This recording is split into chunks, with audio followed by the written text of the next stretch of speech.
First 20 question हो गए बेटा सबके? फर्स्ट 20 क्वेश्चन सबको सॉल्व हो गए? Yes sir. Yes sir. 20 तक किसी को डाउट नहीं है? चलो 20 के बाद बताओ। 21। Question number 21, the mass of electron दे रखा है, काइनेटिक एनर्जी इतनी है, वेवलेंथ निकालना है, ये वाला क्वेश्चन। Yes sir. इसके लिए बेटा आप देखो क्वेश्चन नंबर 21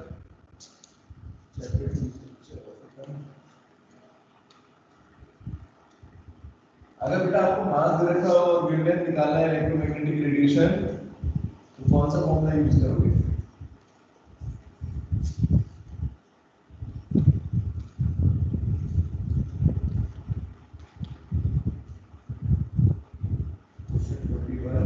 इसमें me की वैल्यू दे रखी है बेटा, mass of electron is equal to 9.1 × 10⁻³ kg।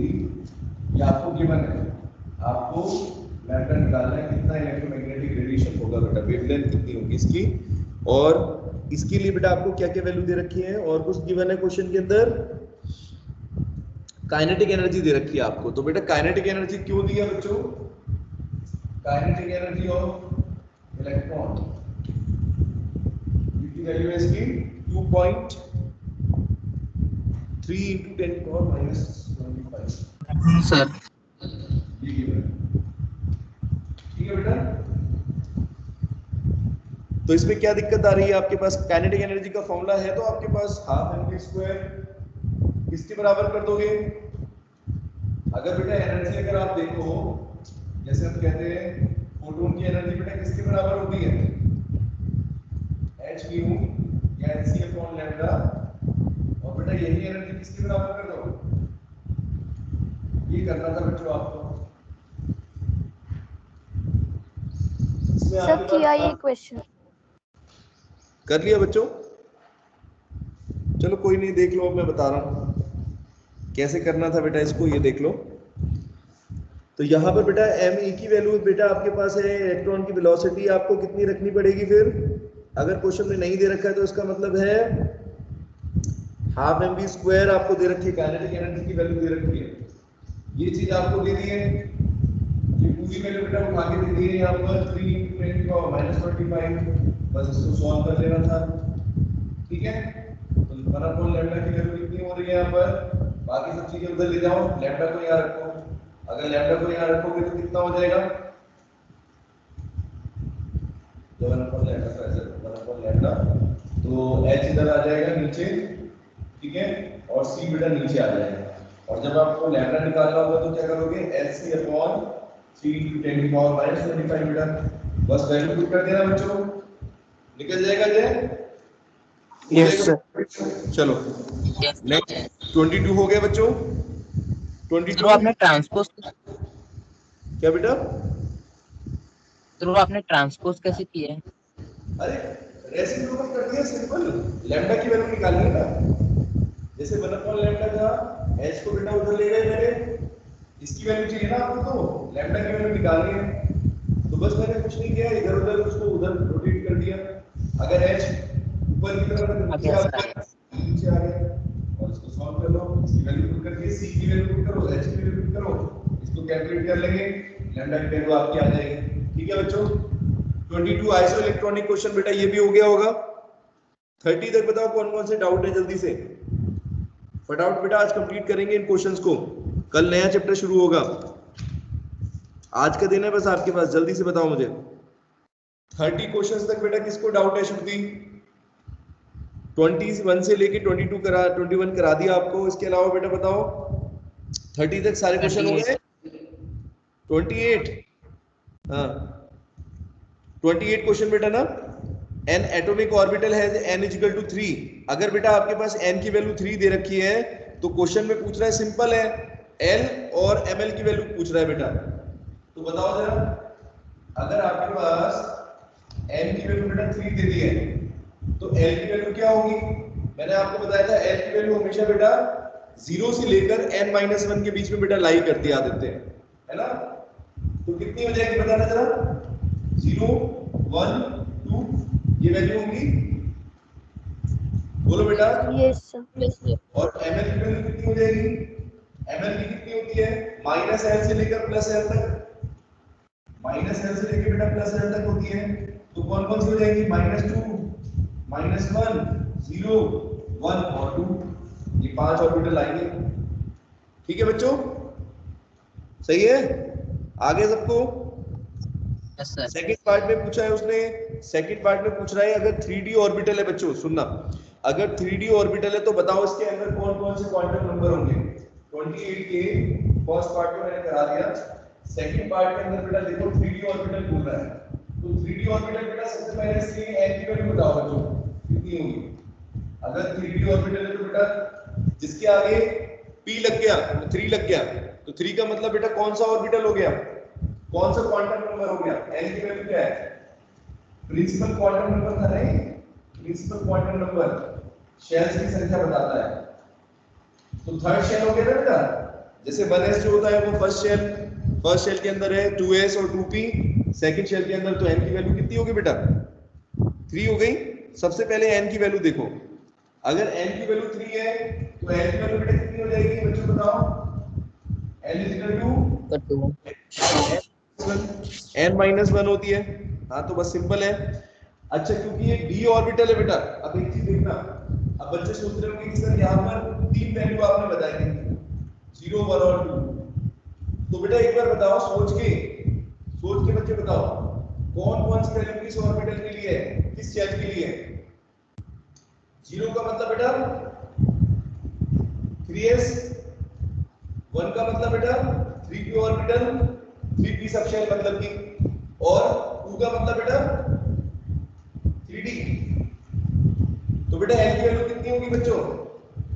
अगर 3d ऑर्बिटल बोल रहा है तो l की वैल्यू इसके लिए बेटा क्या होगी? इन तीनों में से 2 हो जाएगी, l = 2। n की वैल्यू बेटा 2 हो गई, l की वैल्यू बेटा कितनी हो गई? 2 हो गई। और m की वैल्यू बताओ, m या ml कितना होगा? बताओ जल्दी सोच के। 5 कितना होगा बेटा? नहीं, टोटल वैल्यू तो 5 होती है, सुनो, टोटल वैल्यू बेटा 5 होती है, उसमें से सुनना ध्यान से, उसमें से बेटा कौन सी वैल्यू 3D ऑर्बिटल के हिसाब से होगी? अब मैं शेल नहीं पूछ रहा आपको, मैं कह रहा हूं 3D ऑर्बिटल के अंदर कौन सी वैल्यू होंगी बेटा? कौन कौन सी वैल्यू पॉसिबल है इसके अंदर? 5 हो जाएंगे, हाँ ठीक है, 5 ही तो होगी। 1 -2 -1 हाँ, -2 0 1 0 1, ऐसा क्यों बेटा? क्योंकि ml का मतलब क्या होता है आपको? कितने ऑर्बिटल्स हैं? अब देखो जैसे ये A है, ये पूरा सबशेल है 3D, इसके अंदर बेटा 5 ऑर्बिटल होंगे, तो बस हो गया, ml की वैल्यू 5 आ गई। -2 -1 0 1 और 2, ठीक है, बस हो गया क्वेश्चन। थर्ड क्वेश्चन क्या पूछ रहा है? Which of the following orbital are possible? कौन कौन से ऑर्बिटल बेटा पॉसिबल होते हैं? तो 1s 2s 2p 3f, इसमें से कौन सा पॉसिबल है बेटा?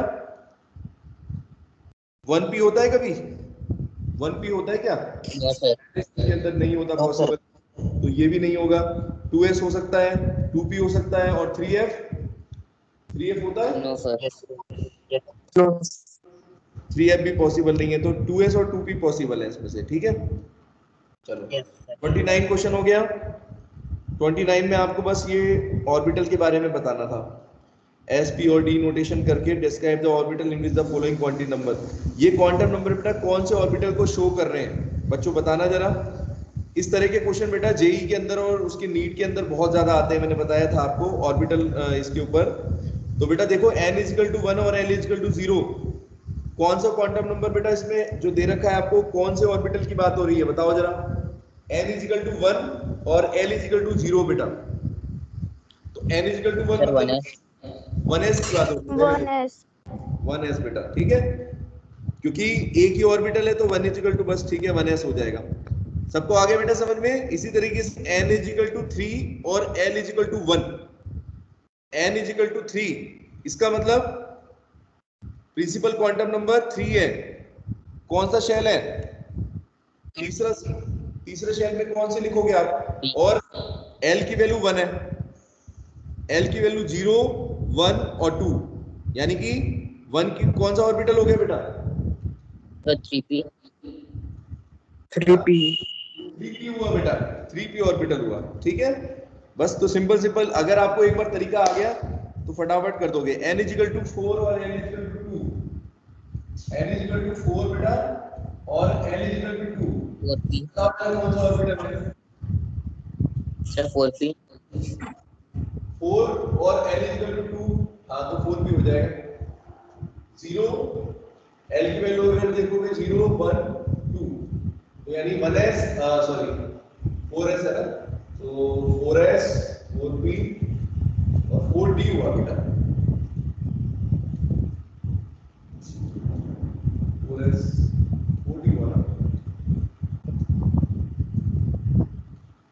0 1 2 3, इसमें कितने ऑर्बिटल आएंगे? 4s 4p 4d 4f बेटा, 4d होगा इसका। l इज इक्वल टू 2 अगर बोलोगे तो कौन सा ऑर्बिटल होगा? 4d 4d हाँ ठीक है। n की वैल्यू के हिसाब से अगर देखो तो 0 से स्टार्ट करेंगे तो 4 ऑर्बिटल होंगे, तो 4d होगा बेटा, 4p नहीं 4d होना चाहिए, ठीक है। तो आप एक बार लिख के देखिए, आपको कोई दिक्कत नहीं है, 4d ऑर्बिटल, ठीक है। चलो अगला बेटा कौन सा लिखा हुआ है? n is equal to 4 l is equal to 3,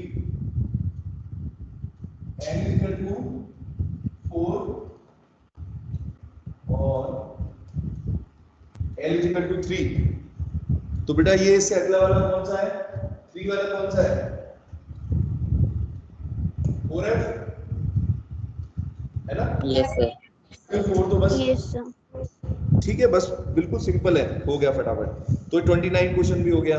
30 question बेटा देख लो, which of the following are not possible, इनमें से कौन सा ऑर्बिटल पॉसिबल नहीं है बच्चों? बताओ जरा देख के, चारों ऑप्शंस में से 6 दे रखे हैं, इसमें से कौन सा पॉसिबल नहीं है बच्चों? सोच के बता दो।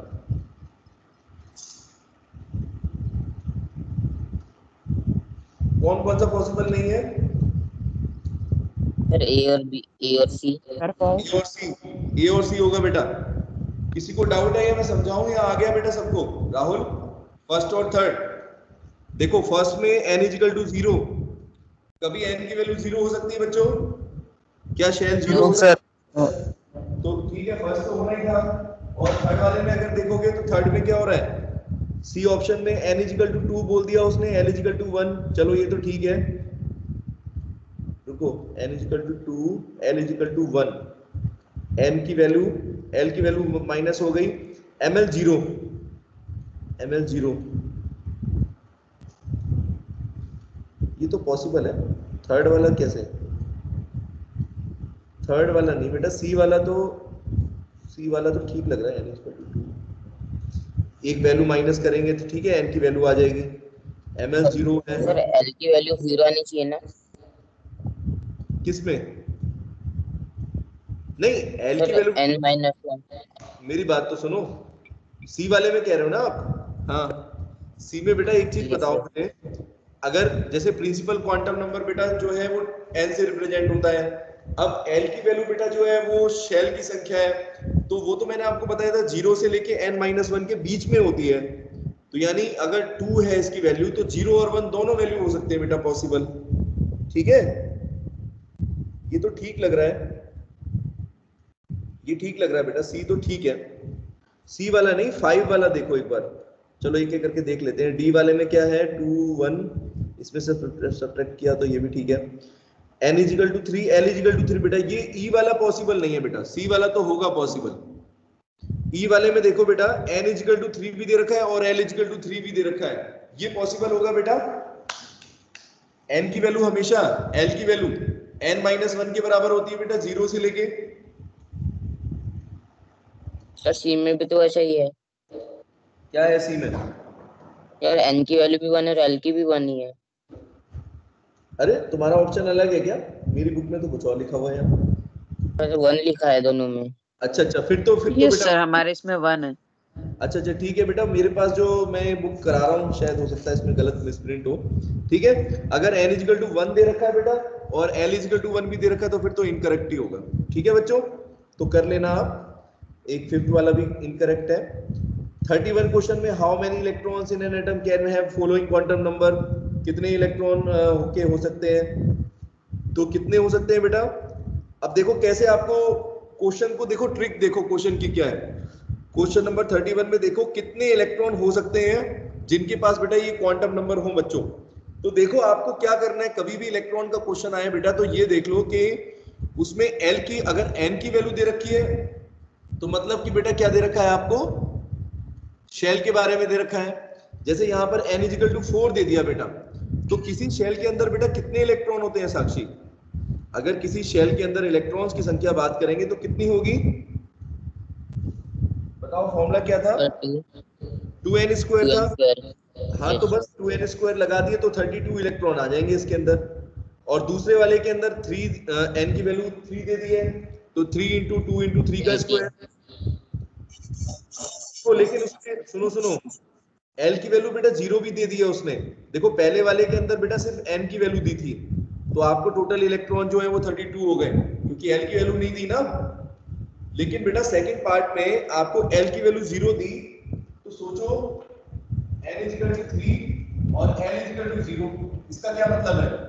कौन सा ऑर्बिटल है बेटा देखना जरा। अगर n की वैल्यू देखी तो 0, हाँ 3s सब शेल है और 3s के अंदर बेटा कितने इलेक्ट्रॉन पॉसिबल होंगे बच्चों? ये देखो 2 हाँ 2 इलेक्ट्रॉन